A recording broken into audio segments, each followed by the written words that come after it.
ಈಗ ಪೊಲೀಸರು ಇವರು ಕೋರ್ಟ್ಗೆ ಬಂದಿದ್ದು, ಸ್ವಾಮಿ ನ್ಯಾಯ ಕೇಳಿ ನಾವು ಹೋರಾಟ ಮಾಡ್ತಾ ಇದ್ದೀವಿ. ನೊಂದವರು, ಸತ್ತವರು, ಕಣ್ಣೀರು, ಪ್ರಾಣಗಳು, ಜೀವಗಳು ನ್ಯಾಯ ಕೇಳುತ್ತೆ, ನ್ಯಾಯ ಕೊಡಿ ಅಂತ ಕೇಳಿದರೆ ನಮ್ಮ ಮೇಲೇ ನೋಟಿಸ್ ಕೊಡೋದು ಹೆಂಗೋ?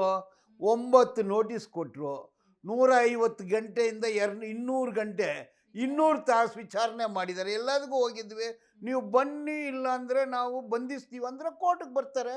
ವೆದರ್ ಇಟ್ ಈಸ್ ಅವ್ರು ಕೇಳಿರೋ ತಡೆ ಅದನ್ನು ಕೊಟ್ಟು ಅವ್ರಿಗೆ ಇನ್ನೊಂದು ನೋಂದಣಿ ಮಾಡಿದ್ದು ತಪ್ಪು